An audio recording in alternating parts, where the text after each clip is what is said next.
Would you like 150? Sold here at À côté du Modigliani, le nu couché de Courbet a fait aussi un record.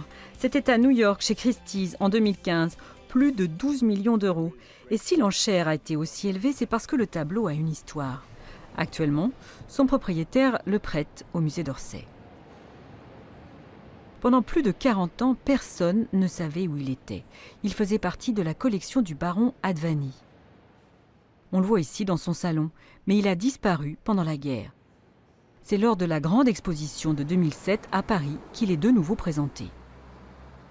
C'est une magnifique surprise de pouvoir montrer comme cela un tableau nouveau au sein d'une exposition.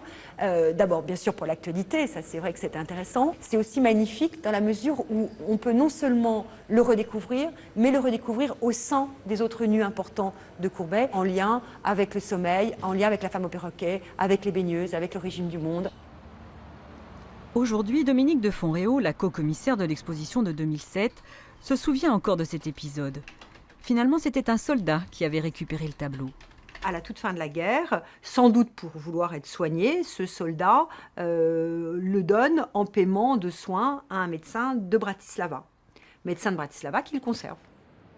Et c'est lorsque les héritiers du médecin veulent s'en séparer que le nu refait surface. Considéré comme une spoliation, il est rendu aux héritiers du baron Advani qui décident de le vendre.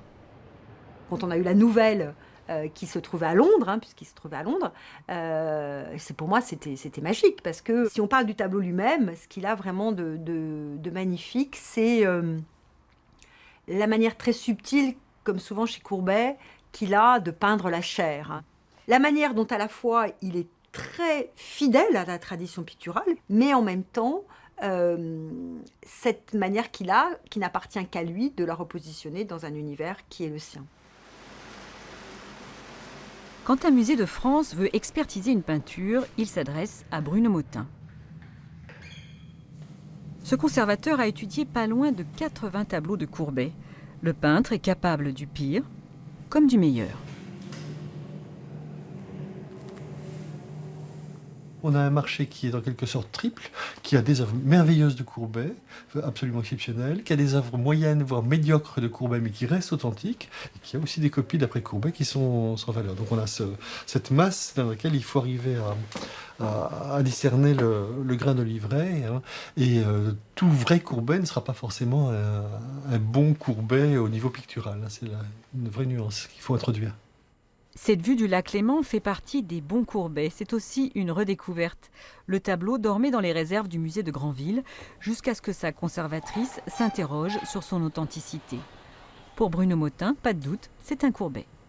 Et la façon dont il a réussi à traiter les nuages par opposition au blanc de la neige est aussi assez savante, puisque c'est difficile en fait, si vous voulez, arriver à donner l'impression que la neige est solide, elle est ancrée dans elle est accrochée à la montagne, que les montagnes sont là, elles sont dures, sont présentes, et que sur cette montagne il y a des nuages blancs très légers qui s'accrochent et qui s'effilochent. C'est difficile à rendre au niveau pictural, et là il l'a fait avec beaucoup de subtilité. Ce coup d'œil pour repérer les tableaux de Courbet, Marie et Bernard Collat l'ont développé au fil des ans. Tout a commencé dans le midi de la France. Ils tombent sur un paysage représentant leur vallée de la Loue.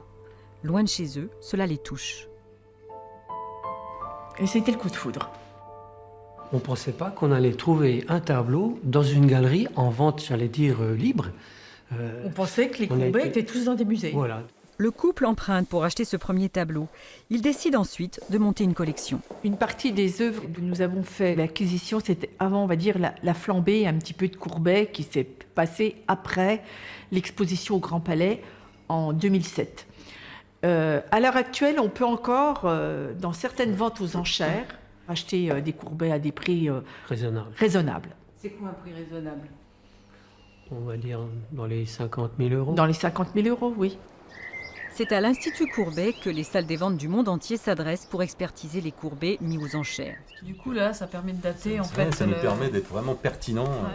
Donc ça, c'est dans le catalogue. L'Institut fait lui aussi des redécouvertes. Gustave Courbet nous laisse un héritage en perpétuelle évolution.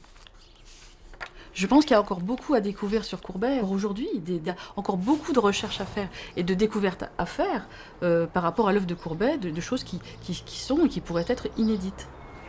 Être héritier de Gustave Courbet, c'est faire vivre son œuvre, celle d'un grand peintre et d'un homme attachant.